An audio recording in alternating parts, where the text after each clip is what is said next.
Good afternoon. Welcome to Chatham House. We've got a very interesting discussion this afternoon.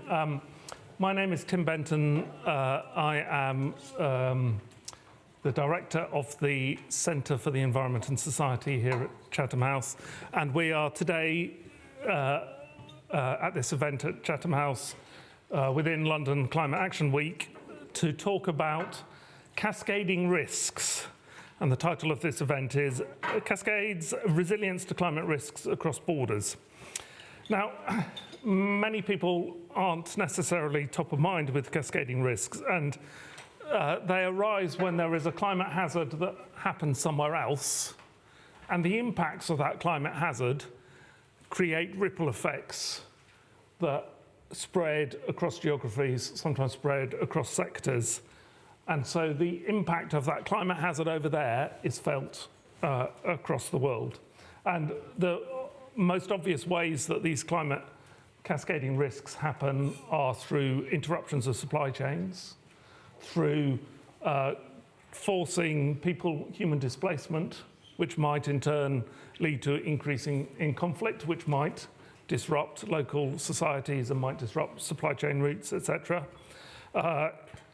Disrupted societies, changing politics, a whole range of things in that space, financial flows, City of London, insurance industry, outflow of finance from London because of climate hazards elsewhere. And of course, most recently, we've had pollution from forest fires in Canada creating excess deaths in North America, in New York City. And just looking at some of the information today, we've got that plume of smoke that's coming over Northern Europe at the moment from Canada. And over the next few days, we'll probably see more colourful sunrises and sunsets. Now, that's not a risk to us, but had the pollution been lower level, that would be the sort of thing that could create cross-border risks. And at their worst, these cascading risks can interact going from sector to sector as well as from country to country and become systemic risks, so whole of economy risks. So if you think about COVID as an exemplar, COVID was perhaps made more likely by climate change in itself, and we can talk about that later if anybody wants to, but it was a health issue that arose in China and very rapidly has become a global issue, disrupting supply chains, disrupting economies, disrupting a whole range of different things that makes it much more of a systemic risk. So cascading risks, and particularly their potential to drive systemic risks, are the sort of thing that brings climate change elsewhere home to societies around the world. But it's not another, it's not another risk. Climate change in Africa affects us all, potentially because of some of these climate risks that cascade. So this meeting is organised under the auspices of the EU-funded Cascades project, and we bring together a fantastic panel today. And the way we're going to run this is we're going to go through the panel giving three different views on cascading risks from the UK, from the European Union, and from Africa, the African Union. And our speakers are, to my left, Peter Bentley, who's head of adaptation and resilience team in the FCDO. Then online we have Diana Aconchia, who's director for international affairs and climate finance in DG Klima, and was formerly also an ambassador to Ghana. We have Ambassador Josifa Sacco, an Angolan national who is currently the Commissioner for Agriculture, Rural Development, Blue Economy and Sustainable Environment in the African Union Commission. Each one of those will give their 7-minute pitch. Then we move to Ruth Townend at the end, who is a research fellow in climate risk and diplomacy here at Chatham House, who will present on the recommendations that are coming out of the Cascades project. I'll then plant some questions to the panel, and then we'll open up for audience Q&A towards the end. If you're online, and we've got several hundred people online, If you're online and you want to ask a question, type it into the question and answer box. When we come to in-person Q&A, put your hand up and we'll find a microphone. And finally, before we get going, this meeting is on the record, so it's not under the Chatham House rule. And final bit of housekeeping, from 6 o'clock, there is a reception across the road in St James's Square, if anybody wants to come and join us and is still around. So without further ado, that's enough from me, let's start the ball rolling. Peter, your intervention, please. It's a shame that my first time at Chatham House is not in the Chatham House rules, actually. I hadn't realised it was all going to be attributed to me. So that's slightly changed my notes. So I'm Peter Bentley. So I head up the adaptation resilience team in the FCDO. And what that means in practice is I cover the policy programmes and negotiations for adaptation resilience and loss and damage for the UK. So we, in the FCDO, we manage ODA, which is at the moment the big kind of 1.5 billion commitment to spend on adaptation in 2025, so tripling from 2019. And the way, it's a very decentralised model of the UK, so a lot of decision making is made in the regions and the countries, but we have a kind of a central approach to setting up kind of a framework for how they operate, and sort of principles on locally led adaptation, gender inclusion and things, so to support that decision making and taking a research-based approach. And then negotiations, so we work across the UNFCCC on adaptation and resilience, so working to try and get agreements that kind of drive forwards best practice and adaptation resilience, and then on loss and damage, so around the kind of the fund that was agreed to be set up at COP27. So I was talking to my colleagues earlier, and the role that I'm in actually didn't used to be so sort of broad and so kind of interconnected, because we were so focused kind of just on spending ODA in developing countries and things, but now, particularly with the merger with DFID and the Foreign Office, cascading risks, as we're here to talk about today, it's such a global issue. Like, all of the things that we work on are so interconnected, be it helping kind of other countries with their own adaptation and their food security, and the interconnectedness with our own food security. And so although we focus on the international side, it's very much links to our own. But it's a major challenge thinking about the causality of this and how the interconnectedness works, and how then do you increase and strengthen your governance and risk ownership. And that's where the Cascades project's been fantastic, kind of mapping that out and looking at how the kind of interconnectedness looks, and for our sake, kind of how we think about resourcing, how important it is to the UK to actually focus on this, spend money, put people, put bodies on this. Because we do need to strengthen that kind of monitoring and evaluation and work out kind of what is the impact, both to the UK, but also for kind of our partner countries and those we work with. And we're going to talk about a bit more, I'm sure, later on, but it's very rare that climate change is the sole source of a lot of these issues. It's usually a stress multiplier.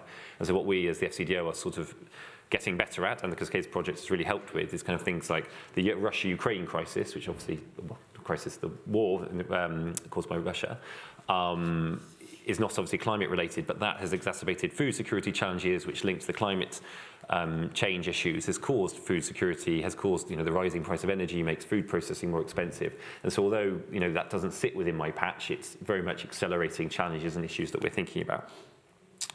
Although my team is focused on adaptation resilience, the UK government is extremely focused broadly in equal parts kind of financially, but mitigation is so critical that we don't forget about that. And I think, really trying to reduce the CO2 emissions, you'll see it in all of our negotiations at the UNFCCC processes, but we also have big programs considering this both internationally and nationally, because we need to look at decades ahead. But from my team's perspective, it doesn't matter if we stop emissions today, we are still going to be, the IPCC shows that we're still going to be having huge climate change problems that we need to address. And one of the issues that is coming up more and more is climate security, which is fairly poorly defined. It's something that we're sort of thinking about more and more as the UK government. What does that mean for us? Both work that we do, but also how that impacts on us. And again, linked to insecurity, our energy prices. It's all a rich, slightly stressful tapestry. And the Cascades project has kind of broken that down and made it, much easier to put into a risk register, which is sort of how government operates. We can't fit it in an Excel spreadsheet. We slightly struggle to know how to respond to it. And then the current thing we're working on is the National Adaptation Programme 3. And so this is a response to the Climate Change Act of 2008, which means that every 5 years there's a climate change risk assessment, which up until NAP3 has been purely around national risks. And Tim has worked on this for a number of years, he was telling me, and it's taken the UK government a little while to catch up to the importance of international risks. But I'm pleased to say in NAP3, which is going to go before Parliament this summer, has got national risks in it, one of which is cascading risks. And that's where the SCDO comes in. So one of the things that the UK has done really well, and we sort of support others, including in their national adaptation plans, is actually pushing the risks out to the different departments. There's real ownership of these different risks. And so my team looks at the cascading risks. The big challenge for us is that cascading risk covers such a broad range of things, is that although we are the risk holder in some respects, it covers our energy department, our food departments, and all those different areas. So how you actually manage that as a risk is a huge challenge. You know, even things like our boards are set up to focus on climate or energy, you know, otherwise you end up with 400 people in the room. It's even a bit of a challenge that I'm sat here on my own. In fact, to properly do this talk, I need about 11 of us, which just becomes unwieldy. And so actually kind of how you bring that together is actually taking kind of us time to catch up on. It's a huge priority, and we're putting proper resource into it now. But actually, like, as you'll see when the app comes out, yeah, it's something that we really need to kind of get in front of. And aware of time, I mean, we're really grateful to the Climate Change Committee, who have just been fantastic about doing the risk assessments, and have really helped us kind of through it. It's such an iterative process. You know, this risk is not just something you can set up a plan to. Even as we've written the blooming thing, the risks have changed. Like, you know, and each conversation I have kind of has moved forwards our thinking, and actually getting to a point where you can have an adequate response. Adequate response is a very difficult term when your risks are changing underneath you, but that is something that the CCC is really helping us with. I think I can probably wrap it there. I just think, yeah, so I think it's just really highlighting that kind of when you look at the slightly dystopian sort of charts that you can sort of on the left is sort of, it's getting a bit warmer, to the right, running out of food. This is something, you know, we're not there yet. We are focusing on as early as possible kind of those indicators to try and address them. You know, Russia, Ukraine, we've learned some really valuable lessons from that, the horrific event that is, and COVID as well, being on the front foot, taking ex-ante approach, getting in front of these things, and actually thinking about what that looks like.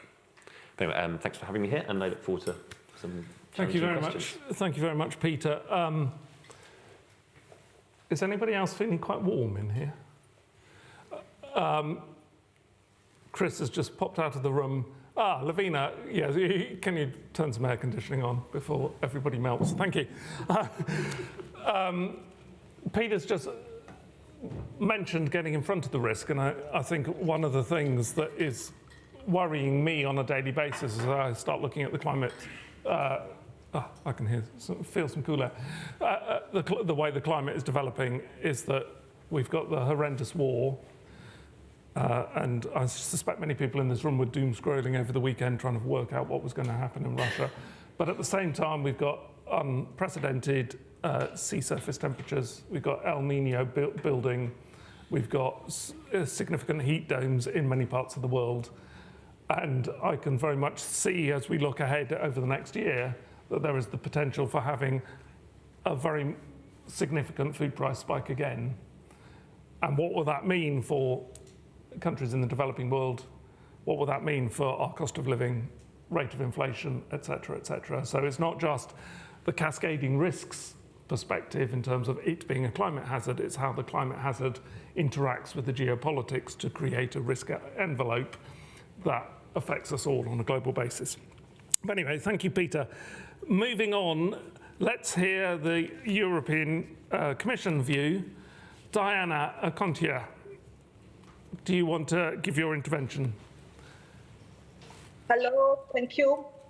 Hello, everybody. Good afternoon.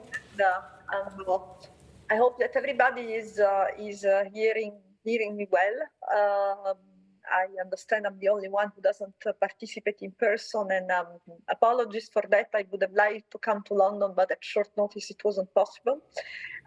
This is my first time addressing Chatham House event in my present capacity. I am Director for International Affairs and Climate Finance in the European Commission, in the Directorate General for Climate Action, DG Clima for Friends. And indeed, for me, it's the first time, but we are not stranger in cooperating with Chatham House, because indeed the Cascade project is co-financed by the European Union, and I think my colleagues are are customary clients of your workshop, and we also collaborate on Adaptation Without Borders. So it's a pleasure for me and an honor to be here and to avoid repeating what experts know much better than I do. I would focus on a particular aspect of the cascading climate impacts, which is the impact on security aspects, and this because I am happy to announce that on Wednesday the Commission will adopt what we call a joint communication, because it's going to be adopted by the Commission and the External Action Service of the European Union on the nexus, the climate and security nexus. And I will in a moment say what it is about, and I will also address the definition issue that the previous speaker has mentioned, because indeed the definition has also created some discussion here in Brussels. But first of all, I think that I want to give a few elements of context. I don't think that I have to say anything about the need for addressing climate change and its cascading effects, but I would also like to mention two examples to give the idea of the magnitude of the impacts that climate change can have, and particularly on the security angle that we were discussing before. 20 of the most vulnerable countries, of the 20 most vulnerable countries to climate change, 12 of these countries were in conflict in 2020. Now, we want to talk about the causal effect and which direction it takes, but it is a fact that the impact of climate change and conflict are often found together. And the obvious example and the hotspot for both climate change and conflict risks, or actual conflict is the Sahel area, which is very, very close to Europe and very, very close to our interests. And the possible impact of this climate change and conflict may well come to Europe, and as well the other way around. You were mentioning before the war of aggression that Russia is conducting against Ukraine, and that certainly has had a huge impact on food security, and the impact has been worse in the most fragile countries in Africa. So everything holds together. But there was another figure that we came across while working on our joint communication, which is we found an estimate that up to 1.2 billion people may be displaced due to climate change and disasters by 2050. And again, it's easier to predict that in which countries this, which areas of the world this is going to happen. So it is clear that we need to do something. And it's not that we were not thinking of this climate and security nexus before. In the EU, we have a long history in addressing these impacts of climate change as a threat multiplier. We started in 2008 to discuss the issue, and then in 2020 we started looking at direct links between climate change and crisis management and defense policy in the European Union. But I think the communication that is going to be adopted on Wednesday is important because it represents a changing step. It's going to be the first time that the whole of the institution machine of the European Union, and particularly of the Commission, is mobilized to look at the different dimension of the impacts of climate change on security. And you were talking about definitions before. We have had a discussion on that because even for us was not clear what is this climate security and what is the relationship with, for example, environmental degradation. And so finally, we established that when we talk about climate and security nexus, we will refer to both the impact of both climate change and environmental degradation. including biodiversity loss and pollution, on peace, security, and defense. So it is really a comprehensive approach.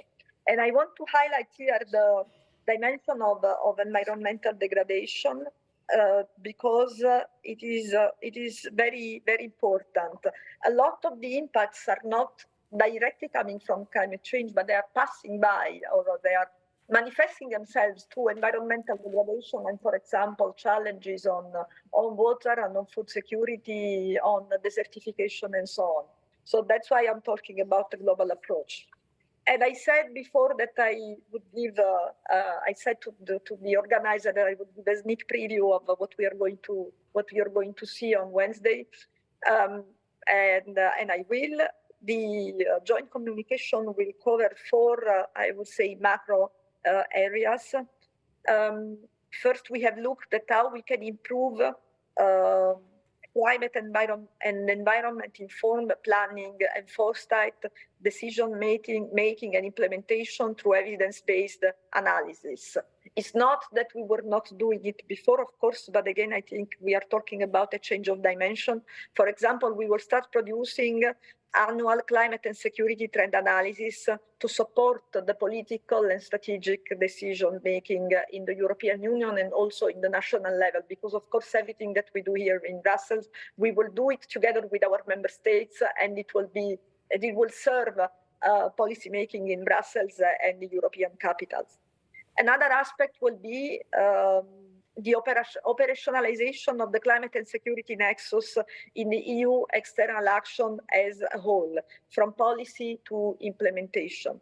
And here we are proposing a series of different actions, because again, this is very comprehensive. We are looking at, for example, our development policy, development aid, but we are also looking at our common and security policy missions, to our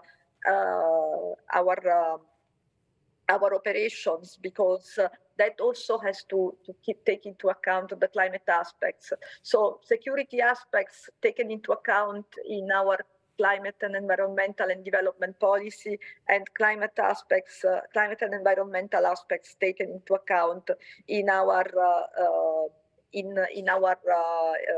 European Union missions and operations. One example, more concretely, on what we are going to do: we are going to strengthen the climate, environment, peace and security nexus analysis in the development policies, action and programming. And we are going to look particularly at regions which are very much at risk, such as the Sahel, the Horn of Africa, but also the small island development states, the islands in the Pacific that are a very short-term risk of disappearance with climate change. We are also going to look more particularly at the climate adaptation and mitigation measure in the development of European civilian and military capabilities and infrastructure.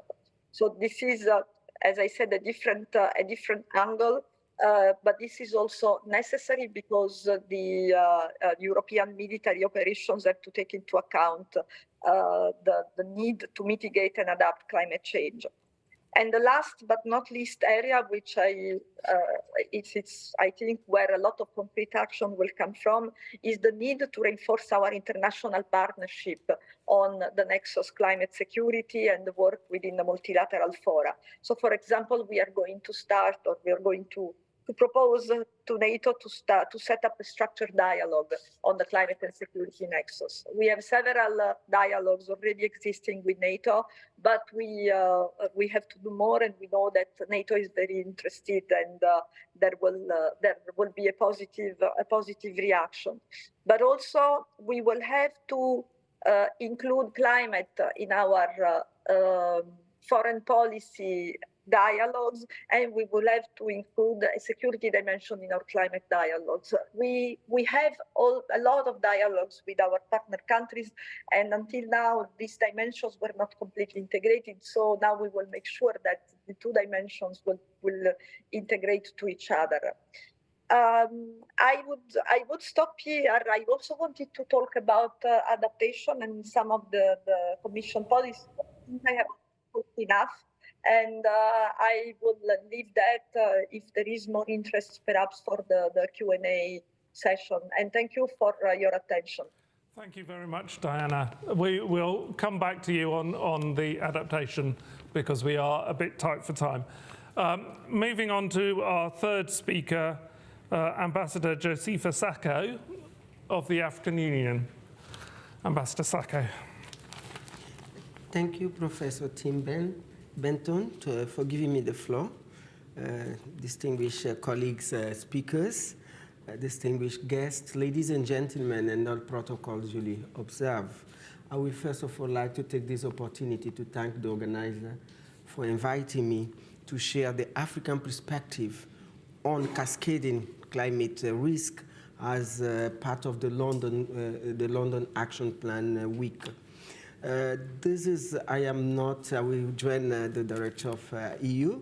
I am not an expert in cascading, but we know we need to follow up the evolution of the agendas. So I will try to be more focused on what African Union's agenda on this climate change is about, what we are doing, and then I will also come out with some areas that I will identify cascading's risk on our continent. So without further ado, let me also take this opportunity to commend the Chatham House and indeed the EU for embarking to this interdisciplinary research on the Cascades project to explore how government in Europe can prepare to meet the challenges of cross-border cascading risk. This is a new area for us in Africa because in our conversations, even the negotiation, we are more focusing on adaptation and loss and damage and African needs to African priority. Those are the areas of our discussions during the COPs that we used to raise. But this is a new area, but it's a very interesting area because when I was invited by Chatham House to come and deliver on that, although I'm not an expert on cascading, I said, let me go there and see, hear and learn more about these new concepts that is coming, because I'm sure these discussions, conversation will continue in COP27. So it's good for us to get, equipped and then follow the train instead of just saying, I'm not coming, I don't know it. I came, and this is also the first time I'm coming to Chatham House, inviting to really address, and it's a very good platform to say what is the relevance of our continental institution, which is the African Union. People say that they are more engaged in peace and security, politics. They are not engaged in the development. We are engaged in the development. That's why I am a commissioner for an area of development that is agriculture, rural development, blue economy, and as well sustainable environment. So all these, we are in our institution, we are following the model of the EU, who are also, apart from politics, they are in development, and they are in social, they are everywhere engaged. So we are going under the reform of our institution, the reform of African Union, to make it more efficient and effective. And we have 6 commissioners in different areas of the sector. We have industry, trade, we have infrastructure, we have social affairs, we have peace and security and agriculture, and we have also science and technology. And we have a chairperson and a deputy chairperson in the organization. So it's really an executive that is really looking at all the aspects of implementing our Agenda 2063 and also our flagship programs. So with this, for me, today's event is also timely because we are going to share, like I said, we are going to share the experience from this Cascade project that has been going on. And also, we like to tell you that Africa is going through a lot of risk. We have various risks in all the angles. This is, today, we are going to concentrate more on climate, but we have other shocks or risks that the continent is going through. Like the first risk, we have the impact of climate change in agriculture and food security. So any change on the pattern of the climate can affect also, and I think since this morning when we were trying to interact, I think this is a cascade as well. Like we had pests and diseases in this sector of agriculture. And one of the pests that we had is the fall armyworm. Africa didn't have fall armyworm. It came from Brazil.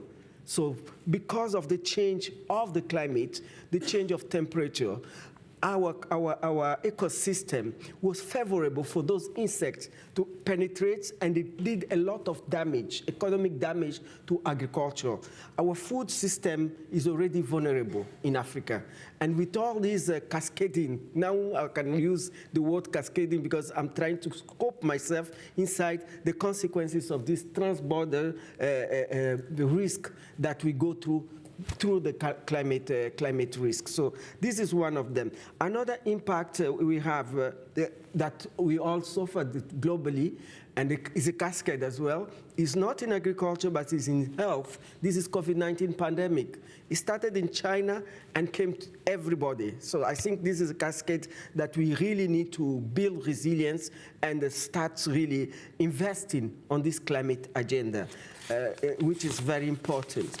So another area that we are facing these various risks is the natural hazards, and this is caused by the climate change, the extreme weather events. So this one too, we are trying to address it at the African Union Commission. And another big cascade that I would call it cascade is water risk, because the shrinking of the basin of Chad, Lake Chad, is really giving us a lot of instability and security. Boko Haram is there.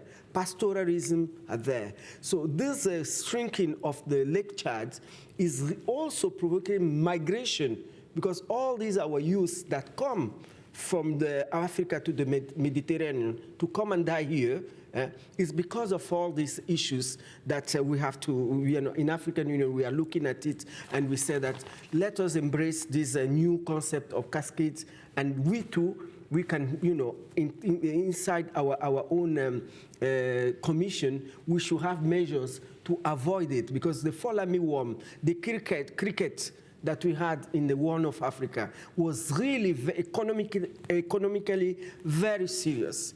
And nobody talked about it. Nobody came to help us. We did it ourselves without finance. We tried to mitigate the impact with FAO and the other partners, the impact of the crickets in the eastern and the Horn of Africa. And we know what is the food security status in that Horn of Africa. So those are really serious issues that we should put it on the table and have conversation, have workshops, have think tank in our own continent, so that we can know that we can, solve a lot of problems that our communities are facing through these agendas that are very important agenda. And we have infrastructure destruction also when we have floods, like the example of Mozambique, Zimbabwe, and Malawi, when we had Idea cyclone. It was very, very serious. So I will not continue with this. Let me go to the next, my next discussion. Sorry, I think. Okay, so the extreme events have a consequence, like we know, in human health, food and human insecurity in Africa, water availability, mobility, migration, and ecosystem services. In 2020 alone, the East and the Horn of Africa recorded the highest volumes of cross-border movement in the world. We had we host in that region 6.5 million IDPs, internal displaced people, and 3.5 million refugees and asylum seekers, according to IOM 2020 statistics. So we also have around the Lake Chad that I've already talked about, the shrinking natural resources due to the climate change are increasing tension, this one I've already covered it, given the vulnerability of Africa to the impact of climate change, the African Union, what are we doing in African Union? Politically, we are highly committed.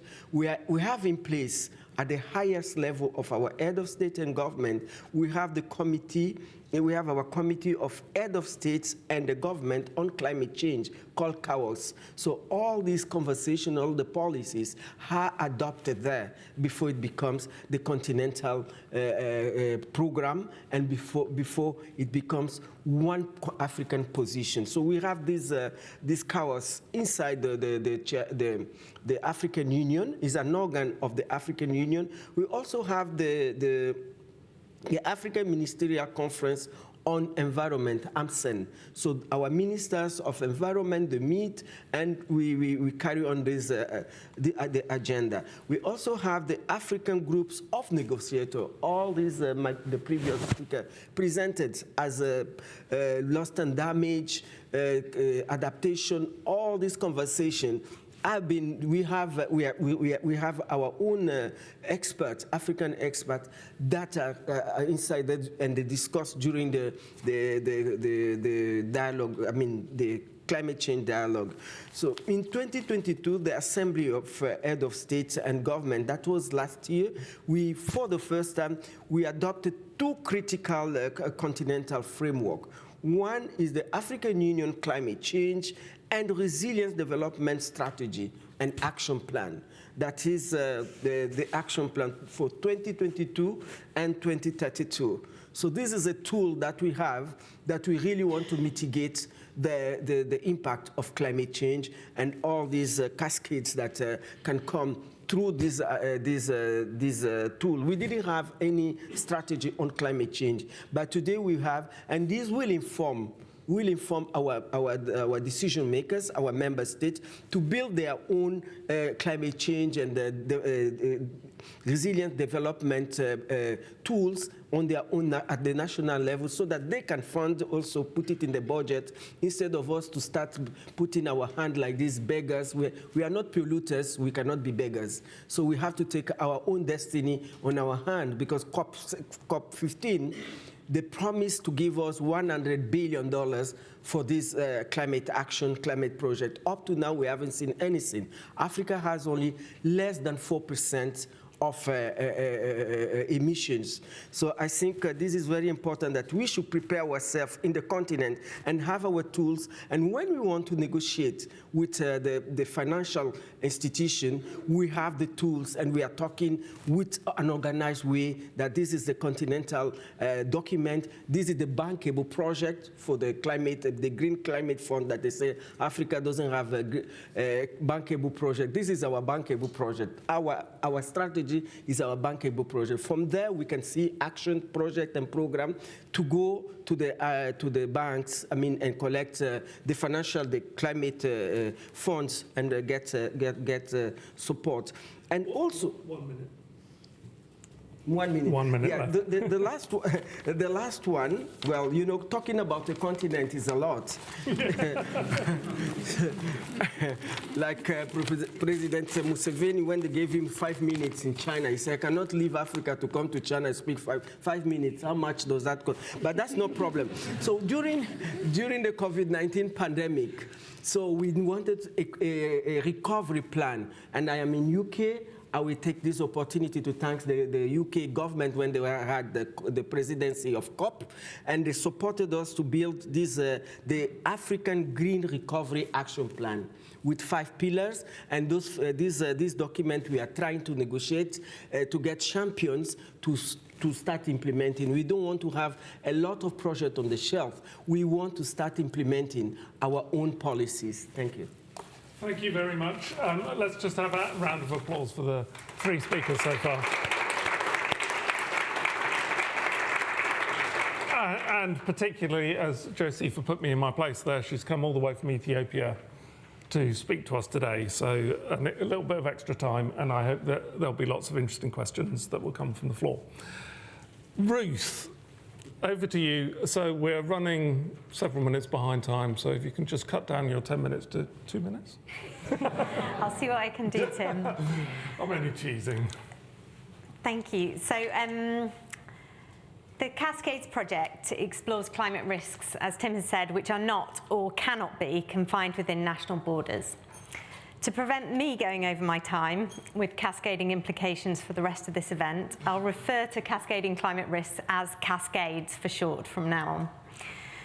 So Chatham House and its consortium partners have been exploring cascades, looking at how they interact with major societal challenges and considering how they might best be addressed. While the Cascades project does focus on Europe, its findings, like cascades themselves, have implications all over the globe. I now want to present some of our emerging findings, our emerging recommendations rather, on how governments across the world can prepare to meet the challenges of cascades.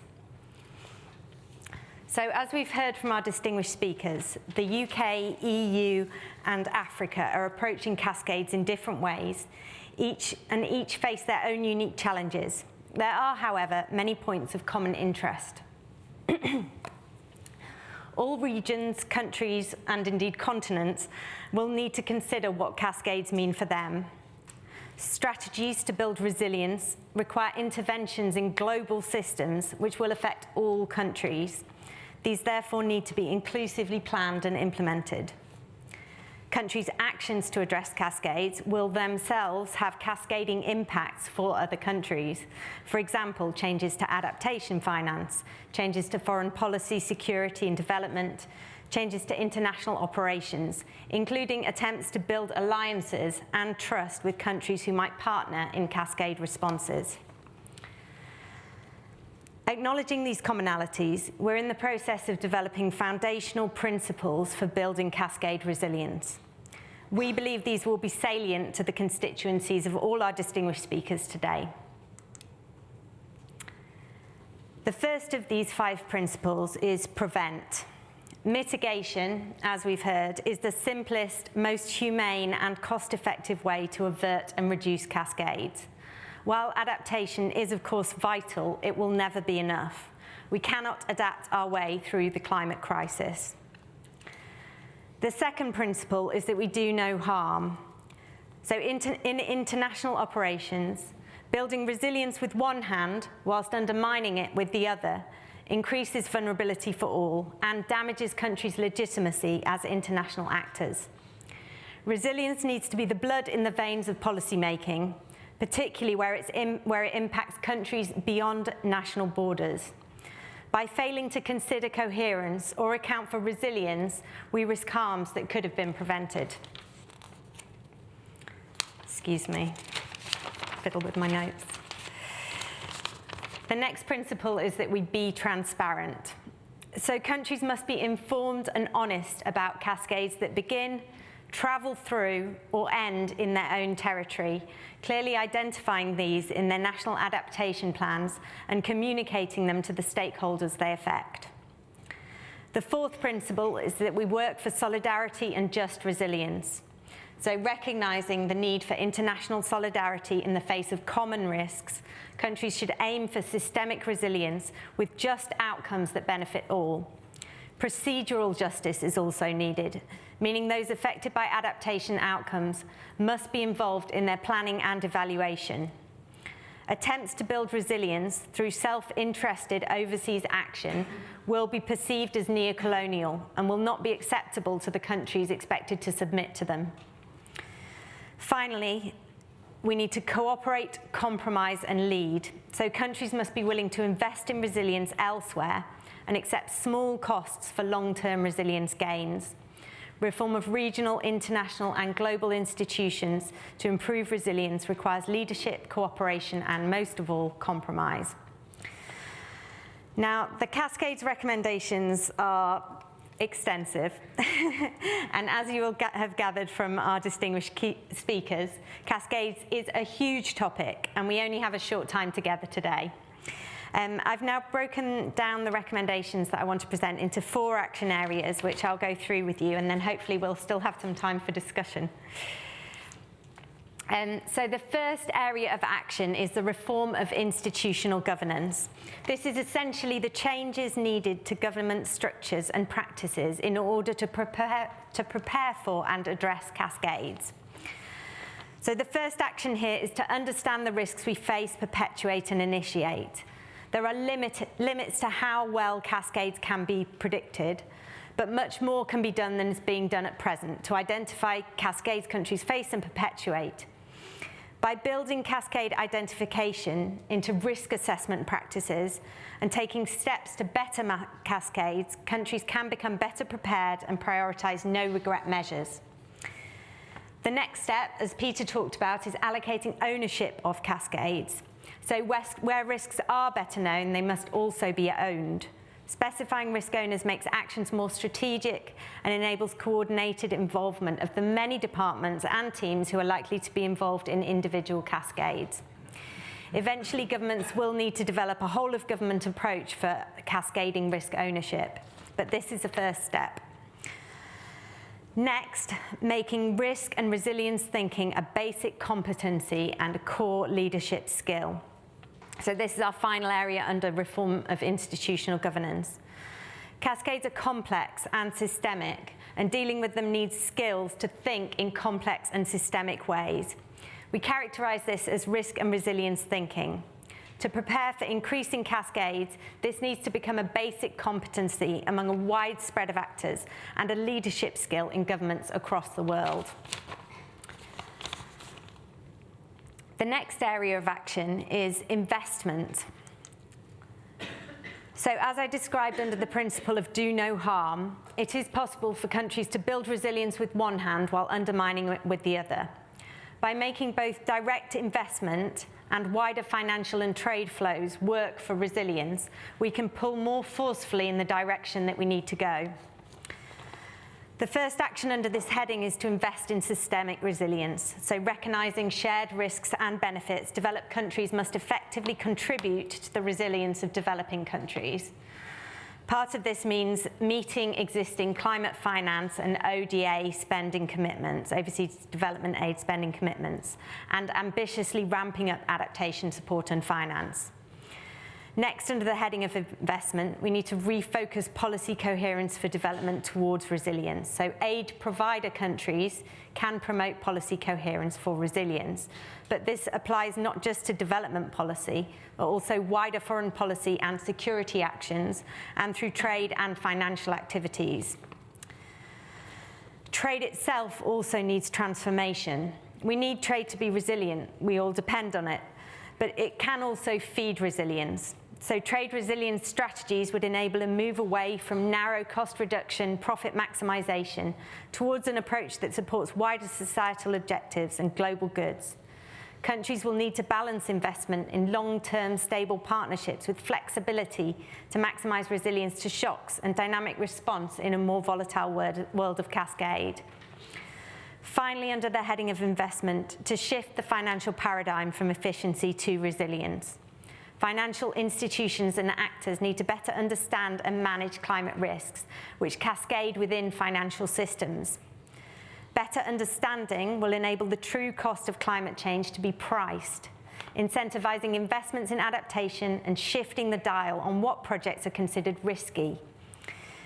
These changes support proper allocation of funding for climate action and adaptation, allowing finance, both public and private, to fulfill its crucial role in achieving global climate targets. The next step, which I hope will be of most interest to the members of the public in this room, is to prepare society to play its part in cascade management. So governments can act to promote informed, thriving society that understand the cascading risks that we face and are involved in, with sufficient political and social capital to play a part in cascade management and to endure shocks from cascades. Businesses, local government structures, civil society organisations and individuals will all be affected by cascades and can play their part. As a first step, governments can provide or support better public information on cascades and counter misinformation. This means overtly tackling politically sensitive issues linked to cascades, such as rising inequality, migration, and food prices. They need to provide realistic small steps the public can take to build resilience. Oh, goodness. A cascade in action. It's interpretive dance. You weren't ready for that, were you? Right, okay. My final action area is international leadership and cooperation for global cascade governance. So no country or sector can govern cascades alone, and no country is safe until cascades are better governed. Countries need to take steps to both lead and cooperate for better cascade governance. The first element of this is diffusing knowledge, skills, tools, and capacity. There is, as we've said, much to be learned about cascades and how they should be handled. As we learn, knowledge and best practice must be shared across sectors and across borders. Seats of cascades and resilience leadership must develop in government, the private sector, and in civil society. By considering the implications of the Cascades project beyond Europe and supporting the wide dissemination of Cascades findings at events such as this, the EU is taking a first step towards this. Finally, championing global governance fit for a world of cascades. Leadership for effective cascade management must champion multilateral, inclusive, rules-based global governance. Justice, sustainability, and resilience must all be key aims, and concerted effort, strategic vision, and persistent diplomacy are needed from all implicated countries. Cascades entail shared, though not equal, risks, and their management requires good faith engagement and growing rather than declining global trust and cooperation. Thank you. I've only been able to provide a small section of the Cascades recommendations today, but I hope that they will prove food for thought and look forward to hearing the views of our distinguished panellists and the audience on how we can move forward together in this new area of climate risk.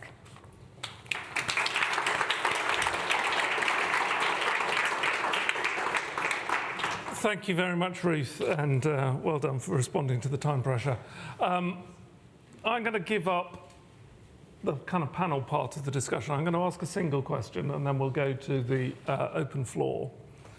And I think the question that I want to ask, and ask each of the panelists, some of the things Ruth was saying are really quite challenging in the sense of, if you look at the drivers of multilateralism at the moment, if you look at the bad faith that's undermining COP between rich world and poor world, if you look at the increasing competition between states instead of cooperation between states, if you look at the polarization of societies, the idea that we will be able to come together to cooperate, to manage, to welcome in refugees, to deal with cost of living crises, seems to me politically really difficult at the moment.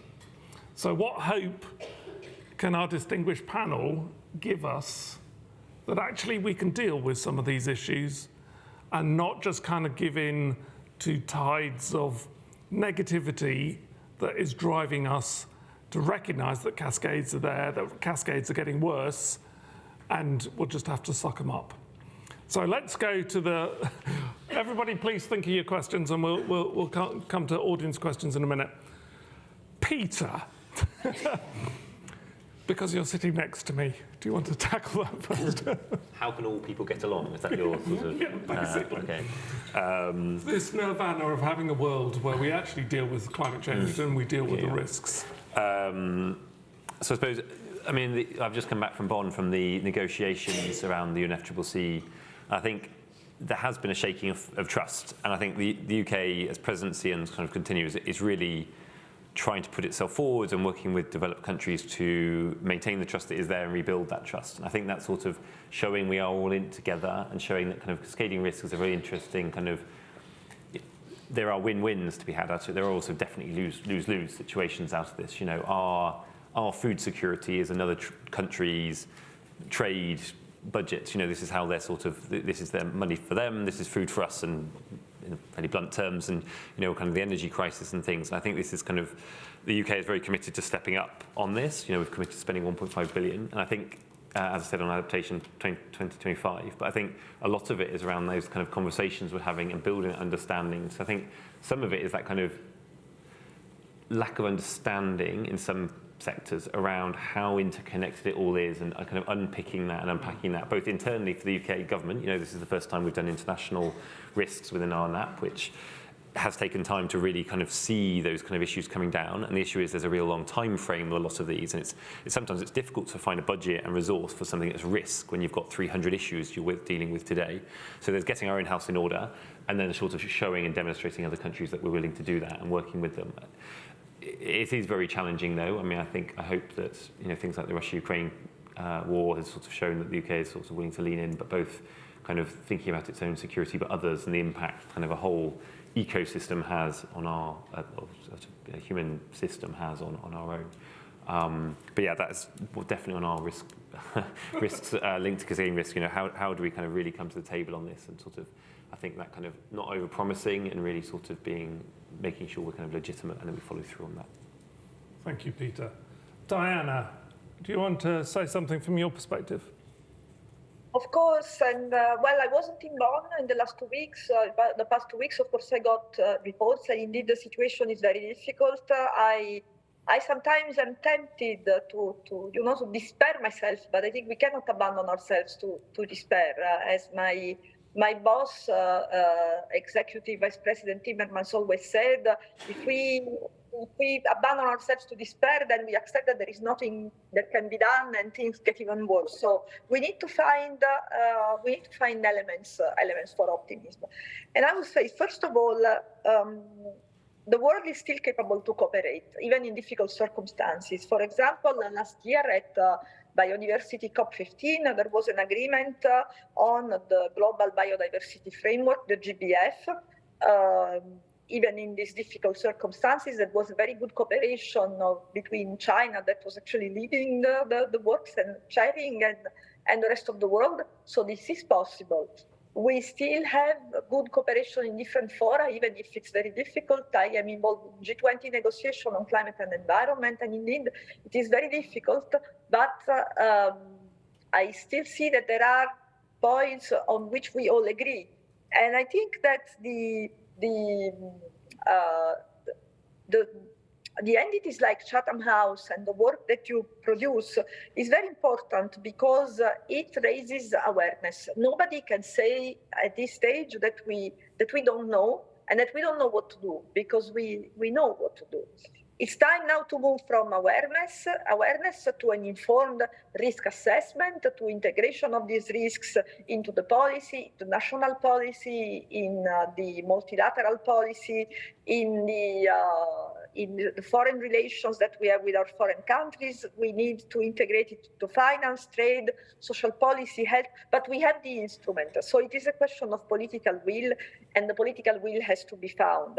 Now, it is I think in the sphere of adaptation and resilience, which is particularly relevant to tackle the cascades, because while we know that mitigation, of course, is the long-term solution, in the short term, the only thing that we can do is to increase adaptation and resilience.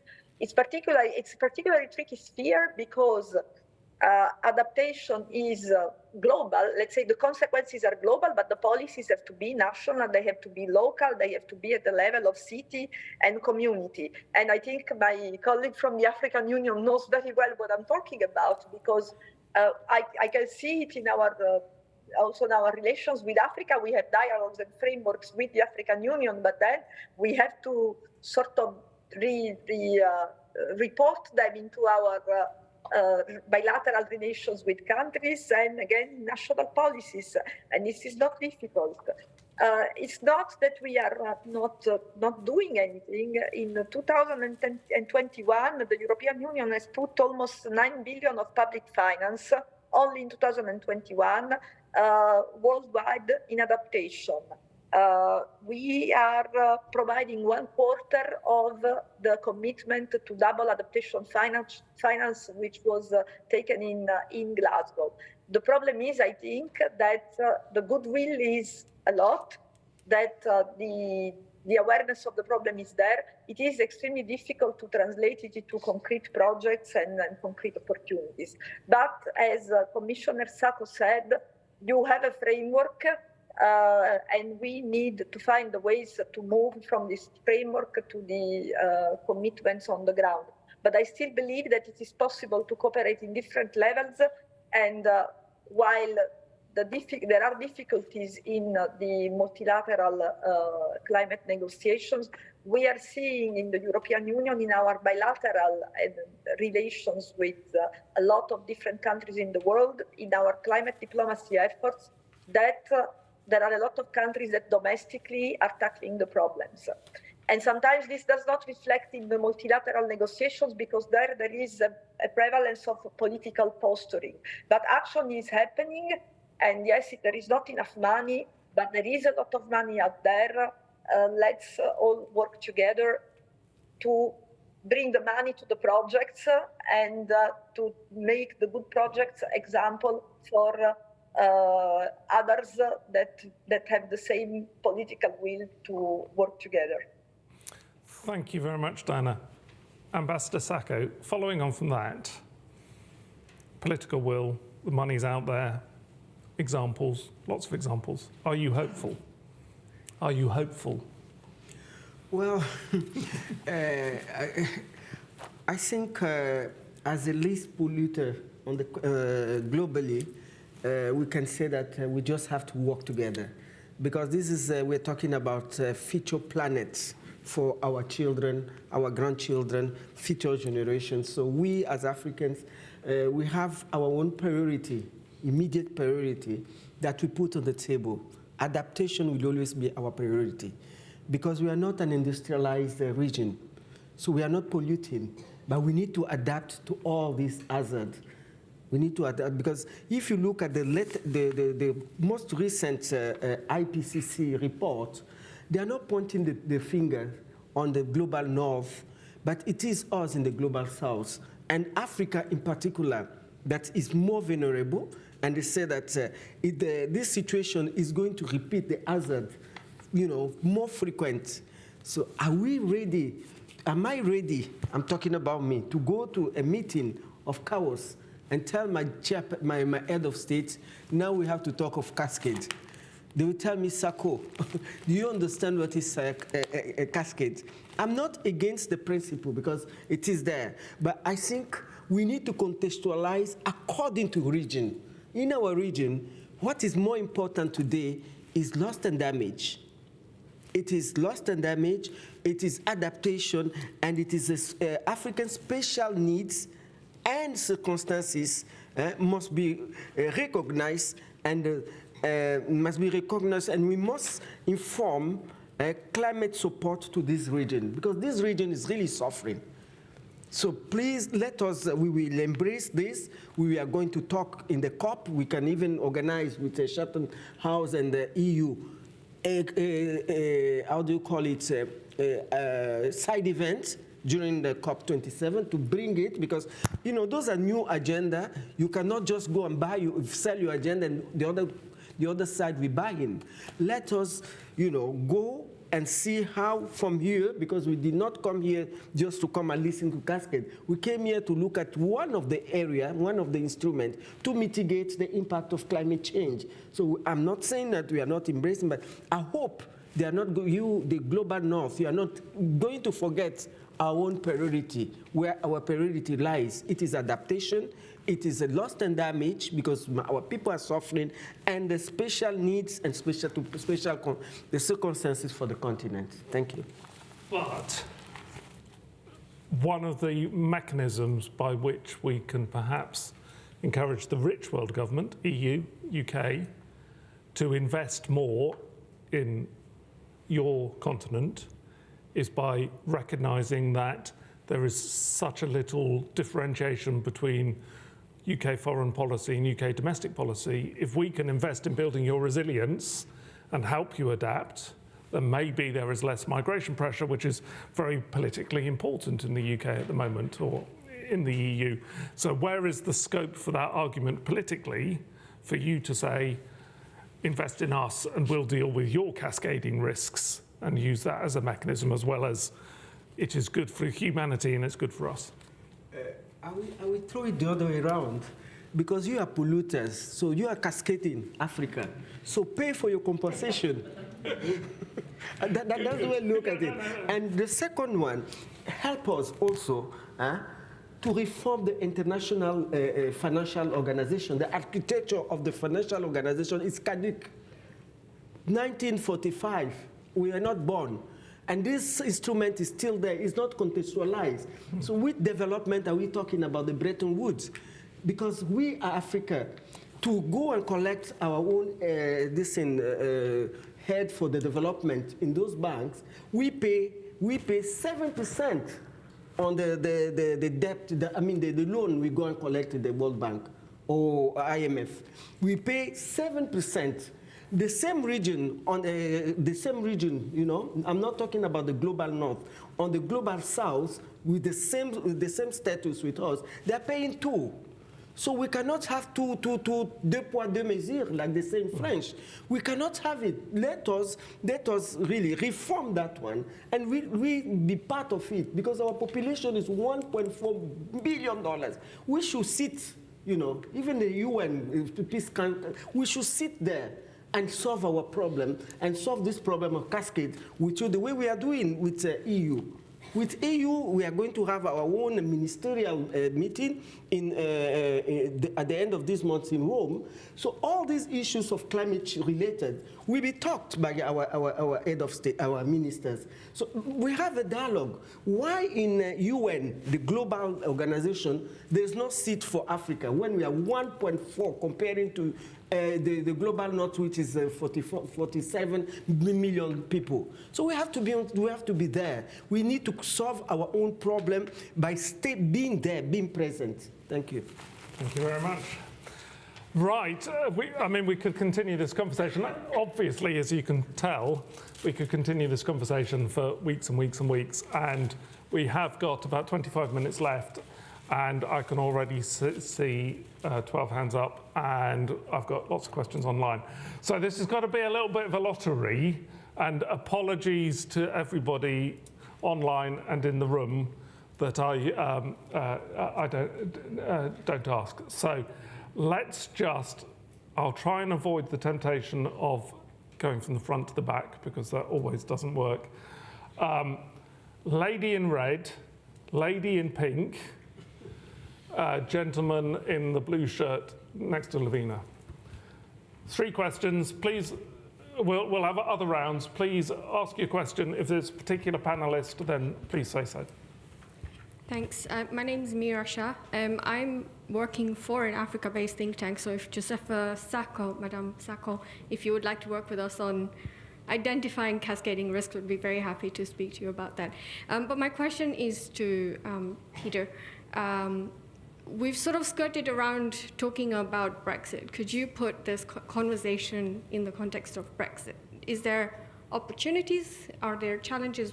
How does Brexit interact with cascading risks from climate?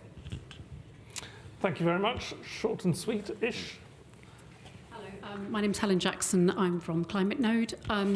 So we've seen a very prominent example of a cascade recently, with the wildfire smoke from Canada turning the skies orange in New York, and politicians in the US thinking, oh, maybe we ought to cooperate with Canadians on wildfire management. I am wondering whether cascades are a subset of transboundary environmental problems, and whether there needs to be more capacity to deal with transboundary environmental problems full stop in general. So I'm thinking of things like the world's capacity to deal with zoonotic spillover or mitigate the risk of zoonotic spillover is not great. Things like deforestation in the Amazon depleting water resources in neighbouring countries. Is there a risk that just by looking at it purely through a climate lens, we miss out on other problems? Good question. Gentleman at the back. Thank you all. Is this on? Yep. Sorry. Thank you all. Going back to the Sahel, which we've heard touched on a few times today, my question is about non-state and para-state actors, and whether the well-established presence of the Wagner Group in the Sahel presents a fundamentally new kind of challenge for interstate cooperation on cascading risks, because they have one foot in a foreign state and one foot outside of it, or whether this is just a new form of insurgency that causes the kinds of challenges that we've seen in the past. Interesting question. We'll take the answers to those three and then we'll come back for another round.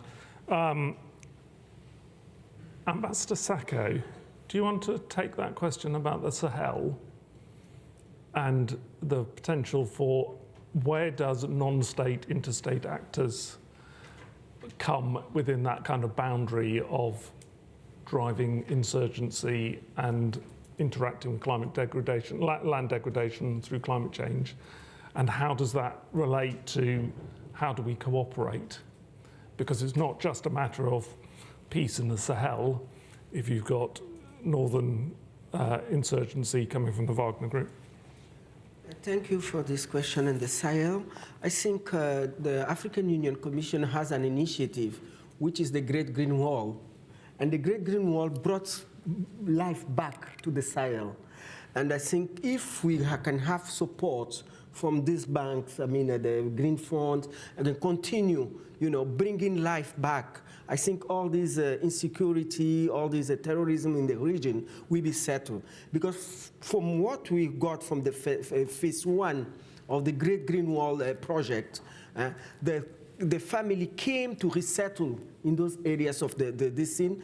One, so socially we solved the problem, and we also solved the problem of land degradation because we're planting trees, life came back. So I think it's a very good model. Unfortunately, because we are custodians of the Great Green Wall, today everybody's doing Great Green Wall without even paying us $1 because it's just the way we have the Congo Basin.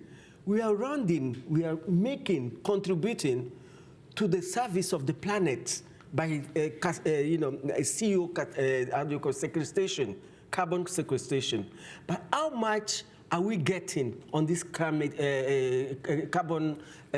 market? We are not getting anything. 1 ton of carbon sequestration in Africa is $6, whereas other parts of the other region is $30 to $50 per ton. So I think this type of initiative is very good. The Great Green Wall, we've taken it back to southern region, the SADC region, the same project, but we want to have the ownership of that. Anybody that wants this, just like a book, if I come here in Chatham House and I start writing your books and this thing, you will sue me. So I think the UN, all these people that are now talking, mobilizing a lot of billions of dollars on this Great Green Wall, they should pass through the African Union. They should, because this is our head of states initiative. In 26, we launched this initiative of the Great Green Wall, so they should engage us as a continental organization so that we will all work together, not come in mobilizing money, and this money is not impacting. Even in the Sahel, because we have a secretariat for the Great Green Wall, but the money is not arriving to us. We just come to this conference. Last week, there was a conference here in Paris. We are giving 14 billion. They like billions. We are going to give 50 billion. We don't see. And many of the countries, like in the Horn of Africa, the same initiative, Prime Minister, where I am in Ethiopia, is paying himself to build trees because this is one also of mitigation to combat climate change. Thank you. Peter, can you mention the B word? Yeah, civil servant is our favourite topic. So, I mean, we left the European Union, but we haven't stopped cooperation. I mean, under the UNFCCC, we're no longer in the EU bloc. We're under the umbrella group, but it doesn't mean that if our views align with the EU that we can't work with them. I mean, on cascading risks, as indeed with any other sort of actors across Africa. We're not part of the African continent. Doesn't mean we can't work with them and align with them and things. So there's no steer to be anti-EU under this, particularly in climate. I mean, the more cooperation, the better, as far as we're concerned. I mean, the UK we're very keen to lead on certain aspects because we think that we have a real sort of offer there under the Climate Change Committee. You know, we've got some real expertise. But yeah, I don't think it doesn't stop us doing anything. It doesn't stop it. I think don't just, as always, there's always challenges and opportunities. We are experiencing both, of course, but it doesn't. I think on the climate, we're all kind of in it together. I think it's still the general view of this government. But just pushing a little bit, as is my role.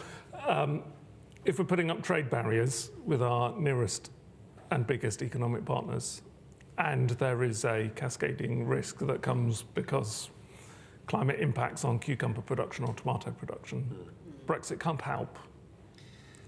No, true. I mean, I think some of what we're finding with Cascades, and I think what previously with a lot of our climate decisions, is explain to ministers what the trade-offs are. Yeah. And I think that's having that openness with them, and so it's not for me to make those decisions around that, and it's putting up that honest and open advice. I think where Cascades projects come in, and projects like this, is that we're much more aware that it's not just the potential opportunities and challenges today and tomorrow, it's in a decade's time that we're taking a long time to see, and what impact the climate's going to have on this kind of long-term stability. Thank you, Peter. Now, Diana, that question around are Cascades a special case of transboundary risk is also kind of echoed in an online question from Eric Muhia. Sorry, I have to take my glasses off to read the screen. How can international trade and financial markets adapt to the escalating cross-border risks posed by climate change? So there is an element about our consumption driving deforestation, which in turn makes it more likely that the climate will be volatile, which will drive other cascading risks in a kind of volatile sense. So where does our transboundary risk fit into the kind of equilibrium transboundary risk fit into this climate change hazards volatile transboundary risk in your thinking? Well, this is very, very complex issue, and partly we have already touched upon it before I spoke of the difficulties in acting on, for example, adaptation and resilience, while you need to have a global framework, but then the actions need to be local.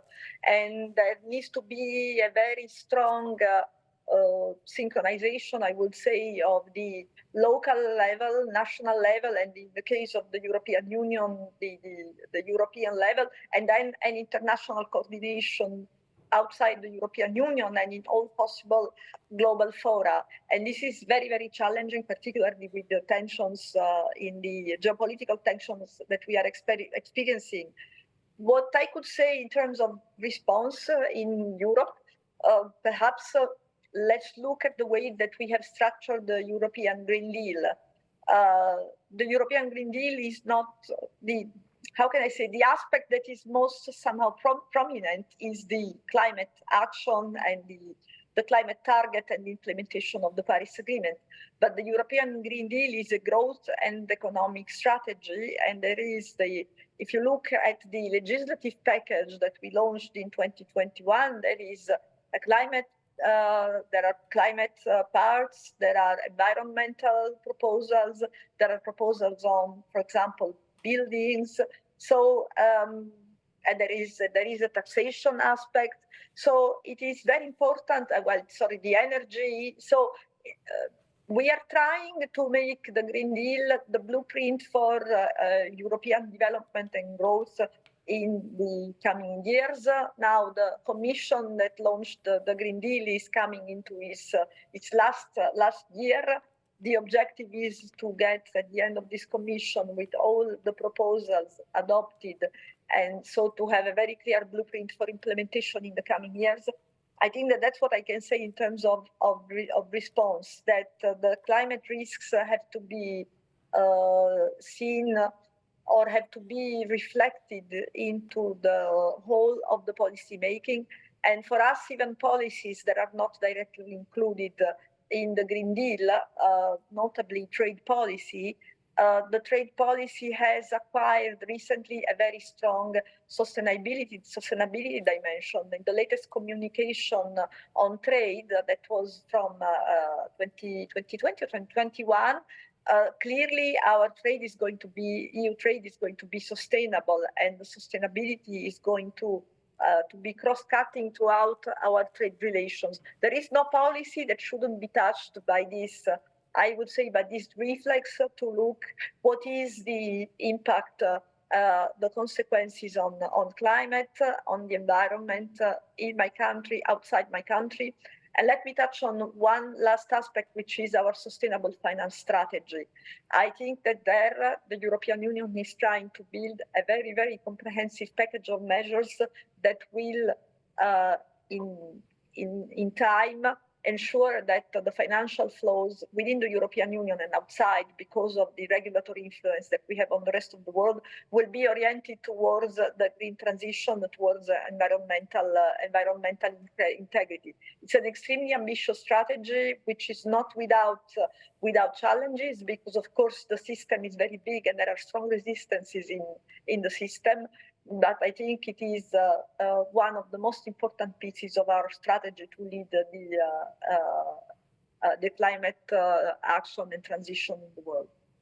Thank you very much, Diana.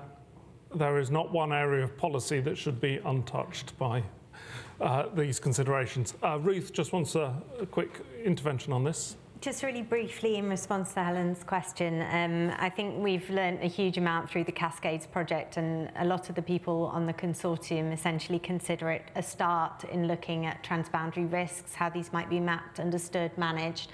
And just as the Cascades project has implications for countries beyond Europe, which was its primary focus, it also has learnings for types of environmental risk that aren't predominantly climate change initiated. And indeed for stuff that is not initiated by climate change or ecological crisis at all. Like, there's a lot about resilience that you can see in the Cascades project that has wider applicability. And just before we let you go, there's a question from Lawrence Hababe. How do you actually map out cascading consequences of climate change? So just a word of the technicalities. Great. So the Cascades project has developed a conceptual framework which looks at how you can categorise and map the different elements of a cascade. So thinking from the initial climate trigger through to the different elements of how it sort of moves through what we call a transmission pathway. There's lots of funky diagrams that you can look at if you go to the Cascades EU website. And we also have a response framework which helps governments to think about how they might firstly map and then choose from possible spectrums of responses to cascades in ways that are sort of most appropriate, most fit to the cascade that they're facing, as well as typologies of different types of cascading climate risk, from simple to super complex. So EU Cascades website. Right, okay, sorry, those, I went for the first three hands. So gentleman, lady in blue, and then gentleman with the beard. Yes. Hi, thank you all for being here. I'm curious about the ways that we think about preventing cascading risks from even existing. So briefly, I mean, if you think about buying a tomato in the UK in a supermarket, right, that links up with the price of energy. It links up, therefore, with the war in Ukraine, but also with rainfall patterns in southern Spain and northern Africa, et cetera. So you could trace out that entire web of risk and try to make every link more resilient. Or you could think about lifestyle changes here in the UK that would deprioritize being able to eat fresh tomatoes at all times of the year. So to what extent are we looking at changes to lifestyle that would completely sidestep entire webs of risk? Good question. Yeah, lady in the blue. Thank you, Kate Cook from Matrix Chambers. I wanted to ask about the element of accountability in Cascades analysis, because we still have an emissions gap and we still have a production gap, and decisions made today and tomorrow could make the situation far, far worse than it already is. and tip us beyond planetary boundaries. And as the ambassador has pointed out, the impacts of this are not felt the same around the world. They are far, far worse for the most vulnerable populations who've contributed the least. So how does that accountability framework, bearing in mind the debate about loss and damage and the impossibility of burning all the remaining reserves of fossil fuels, how does that accountability element, that equity element, fit into the discussion on cascades? Thank you. So my question is it's quite the same length for what she mentioned. It's more about don't we should focus, like talking about resilience, shouldn't we focus on business and human rights binding treaties so we could address like the fuel or fossils companies or businesses that has been damaging not only in Africa, also in South America and Pacific Islands. So if we focus on like a binding treaty, maybe it would be another solution for prevention. Another question is about the focus on climate change displaced people. So it has been lots and lots and lots of conferences. Nobody has like focused much more on how to focus on this gap, because right now they are not considered, they are neither refugees nor economic migrants. They are in the limbo. And right now it's a crucial topic to discuss it. Maybe within a decade it's going to be even more crucial. So how are we going to address this as well as a part of the cascade? Thank you. Thank you. There is also a question online which is along the same lines. Our welfare state is not equipped to support people or help climate refugees that will continue to arrive in this country. What can be done in that regard? Right. I'm afraid we're just about out of time, so I'm going to give all four panelists a minute each to answer the questions of choice and say any final comment. And then if you want to continue the conversation, just jump up on the stage and grab them. Or join us at the party at 6 o'clock. Okay, let's start on the real panel. Start with Ruth. I'm going to take the one on lifestyle change. So yes, I think this is a huge element. As we said in the recommendations, we need to prepare societies, and part of that is being deeply honest with societies about the risks they face, but also the causes of those risks. And in rich countries particularly, that's going to involve some somewhat uncomfortable conversations, but as the IPCC has demonstrated, a lot of the changes that might be required to help us live within planetary boundaries will actually increase rather than decrease human well-being in developed countries. So I think there's a lot of opportunity to work with the general public. I think we all have a strong interest in leading good, happy lives, and I think that addressing climate change is a vital part of that. Thank you, Ruth. Josepha. Thank you very much. Thank you once again for the audience, for sharing what we are doing from our region with you. And I'm very positive about this type of conversation.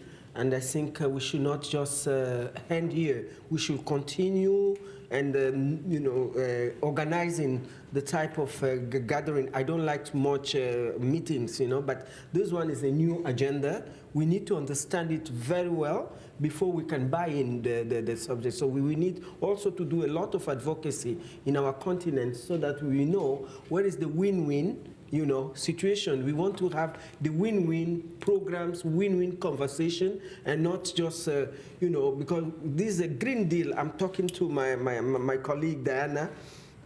Green Deal. At times the Global North brings some initiative that we in Africa, we don't understand. While we are in one initiative, you have shifted to another, you have shifted to another. I'm saying that because we are going to have a meeting at the end of this month, our Ministers of Agriculture conference. And after what we had, I will be very, very brief. After what we had in Abidjan, the summit of head of states, we came out with some takeaway. And those takeaway, I worked it. My department was the only department that really implemented the decisions of head of state, because my mandate is the decision of head of state to implement it and make a policy out of those decisions. So I did it with my colleague, Organ Phil, the then commissioner of EU for agriculture. And we came out with a very concrete document tool, which is the Rural Africa. We've never implemented it, and it was so rich because we created a task force between the two colleges, the think tank of Africa and the think tank of Europe. And we came out with a very, very good document, which serves to us to even present our common position in the UN food system in 2021. But it just disappeared. Now it's Green Deal. Now Cascades. This, you know, we just want to understand all this concept before we can buy in all this. They were question asking the vulnerable people, what is the accountability? Because we have our own strategy on climate change. Let us understand this better. We can align it with that strategy on. I'm just trying to think aloud and speak in my mind, because this is not rocket science. It's just reflection, because you cannot invest in money, EU. You invested money, you put people for 6 months to do a job. They came out with a concrete document. We went to Rome. We had this conference in Rome with the ministers. We adopted it, no results. So we are now afraid of embarking on this initiative that, you know, it doesn't have any impact on the ground for our populations. We are leaders. We don't want them to say that they go to COP. They go to COP before I finish. They go to COP for tourism. And we are saying that we are going to COP for tourism. You go stay in a hotel, $2,000. When you come, nothing. We too in Africa, we have taxpayers, because I am, you know, my organization is intergovernmental. That money comes from the taxpayer of Africa. And we go there, we don't bring anything concrete, only pictures. We took. Is it tourism? So I used to say, if at all we don't change the narrative, let us not go and wait to COP 1000. None of us will be alive. I'm saying, so let us be concrete and pass to action. The situation is very, very dangerous. Let us go to action. People are dying of hunger, food security. We are coming from one situation with another since the two recent shocks, COVID and this Russia and Ukraine. So let us speed up. Let us speed up. If it is your priority, let us have conversation and see, you know, how best we can, you know, do it, because it's the principle is okay. But how the mechanism, we want to understand it better. Thank you very much. Thank you for your impassioned plea. Round of applause. Peter, take the challenge. Follow that, yes. Right. So I suppose coming to actions, yeah, so I suppose the National Adaptation Programme is designed around action and around a response on accountability. That's kind of where well, both you as British taxpayers sort of holding us to account is published. You can write and complain about it. And then there's the Climate Change Committee, which again is a group of experts holding it to account and trying to make sure it delivers as much as possible. I mean, one of the challenges with Cascades is that it's so broad, and so, you know, so I work on the kind of climate change element. But we have multiple colleagues who work on the migration element. On the lifestyle side sits with DEFRA, with Department for Farming and Rural Affairs, and others. So it's a huge challenge bringing the whole of HMG together for this global problem. But this is kind of, the Cascades is a really helpful tool to help us kind of rally round and sort of have that conversation. But yeah, it is a real challenge doing all that under one sort of piece. I think we can't pretend that it can just be sorted by one sort of approach. And it is existential for for all of us ultimately, but kind of it's happening now for many developing countries, small island states. So we do take it extremely seriously, and I hope that you see at least adequate action coming out of it. Thank you, Peter. And final word to our panelists, Diana. Thank you. I wanted to pick up the point on on the climate refugees. Indeed, the work that we did on the joint communication on the climate security nexus showed us, if ever we needed to be shown, that there are still gaps in the knowledge. We don't know everything about what's going on because of the cascades are so complex, and we don't know yet all the effects. The climate refugees is a typical example. What part of the migratory movements that we have around the world at the moment can be attributed directly or indirectly to climate change? Probably a lot, but probably also the desperate migrants that are coming towards the shores of Europe are not directly climate migrants, but that will be behind that a very complex series of causes where climate may be probably one component, and that will be one person migrating to a city because of the depletion of the soil on its field that will probably induce another person to migrate from that city to another country and maybe from another country to Europe. We need to look more at these movements, and this is one of the reasons why one of the actions that we propose in our communication is to make focused analysis of this climate security nexus in particular regions of the world where we know that these phenomena are present. And perhaps, and I really hope that this work will help us shed more light on this phenomenon of the climate refugees and of their increase that, as I said before, is estimated to a huge figure. One brief last point for Commissioner Sacco. I know what you're referring to with this the meeting in Rome and on the EU Africa Agriculture Partnership, which is not in my domain, present domain of expertise.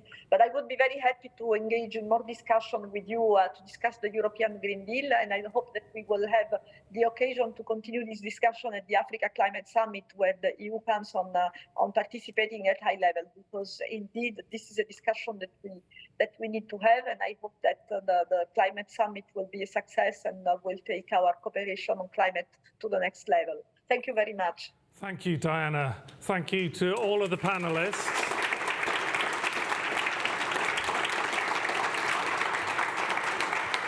It has been a really rich discussion, and we could have gone on for a lot longer and dug in a lot more detail. So thanks to the three panelists. Thanks to Ruth for presenting the results.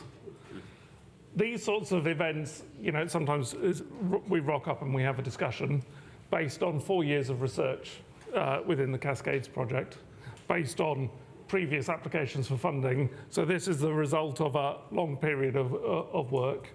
So it's not just an event on the day. Thanks to Chris and Lavina at the back for helping to organize the event itself on the day. Thanks to the IT team for managing everything. And thanks, of course, to you guys online and in reality coming and having a discussion with us. For those that can stay, please do stay 6 o'clock across the square, in the square for a drink and a chat. Otherwise, grab our speakers as we're in the room. But the park is open, so let's just move across to the park. Thank you, Owen. All right, well, thanks very much, everybody.